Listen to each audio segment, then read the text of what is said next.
शिव पार्वती विवाह की कथा को भारत की आध्यात्मिक कथाओं में बहुत महत्वपूर्ण माना जाता है। शिव विवाह में पार्वती के पिता शिव का वंश जानना चाहते थे। फिर शिव ने क्या जवाब दिया, चलिए कथा में आपको इस बारे में बताते हैं। कथा में बताया गया है कि शिव मौन बैठे रहे। पार्वती के पिता ने सोचा कि ये अपने कुल वंश के बारे में भी नहीं जानते।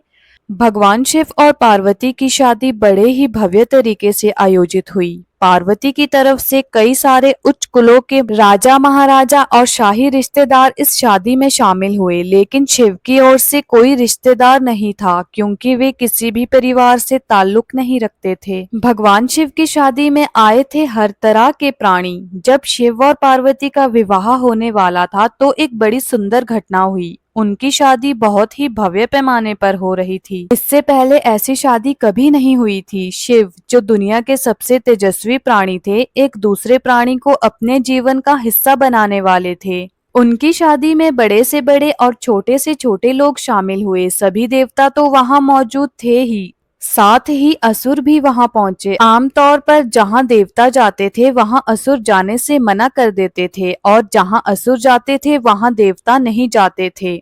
शिव तो पशुपति है, मतलब सभी जीवों के देवता भी है, तो सारे जानवर, कीड़े मकोड़े और सारे जीव उनकी शादी में उपस्थित हुए। यहाँ तक कि भूत, पिशाच और विक्षिप्त लोग भी उनके विवाह में मेहमान बनकर पहुंचे।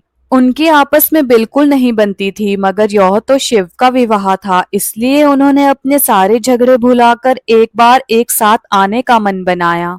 यह एक शाही शादी थी, एक राजकुमारी की शादी हो रही थी, इसीलिए विवाह समारोह से पहले एक अहम समारोह होना था। वह समारोह था भगवान शिव और देवी पार्वती की वंशावली के बखान की रस्म। वर वधू दोनों की वंशावली घोषित की जानी थी। एक राजा के लिए उसकी वंशावली सबसे अहम चीज होती है, जो उसके जीवन का गौरव होता है। तो पार्वती की वंशावली का बखान खूब धूमधाम से किया गया, कुछ देर तक चलता रहा। आखिरकार जब उन्होंने अपने वंश के गौरव का बखान खत्म किया तो वे उस ओर मुड़े जिधर वर शिव बैठे हुए थे। सभी अतिथि इंतजार करने लगे कि वर की ओर से कोई उठकर शिव के वंश के गौरव के बारे में बोलेगा।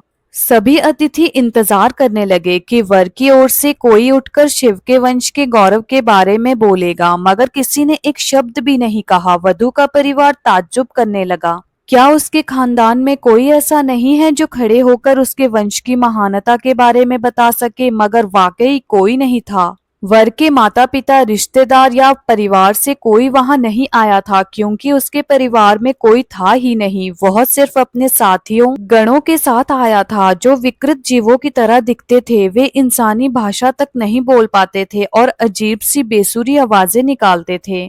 वे सभी नशे में चूर और विचित्र अवस्थाओं में लग रहे थे। फिर पार्वती के पिता पर्वतराज ने शिव से अनुरोध किया, कृपया अपने वंश के बारे में कुछ बताइए। शिव कहीं शून्य में देखते हुए चुपचाप बैठे रहे।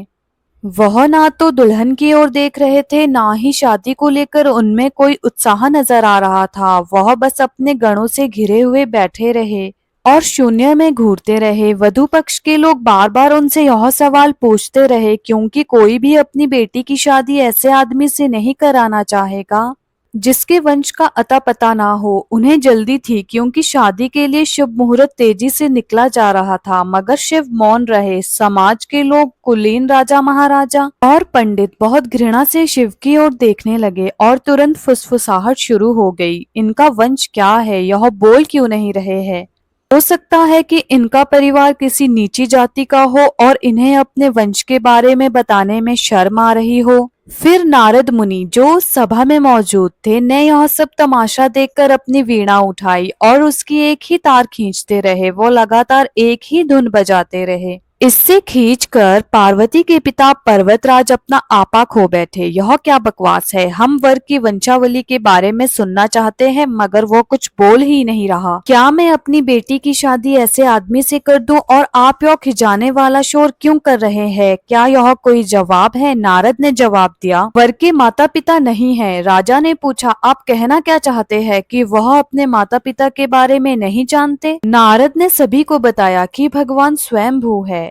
नारद जी ने कहा, नहीं, इनके माता पिता ही नहीं हैं, इनकी कोई विरासत नहीं है, इनका कोई गोत्र भी नहीं है, इनके पास कुछ नहीं है, इनके पास अपने खुद के अलावा कुछ नहीं है। पूरी सभा चकरा गई। पर्वतराज ने पूछा, हम ऐसे लोगों को जानते हैं जो अपने माता पिता के बारे में नहीं जानते। ऐसी दुर्भाग्यपूर्ण स्थिति हो सकती है, मगर हर कोई किसी न किसी से जन्मा है। ऐसा कैसे हो सकता है कि किसी का कोई पिता या माँ ही ना हो? नारद ने जवाब दिया, क्योंकि वह स्वयंभू है।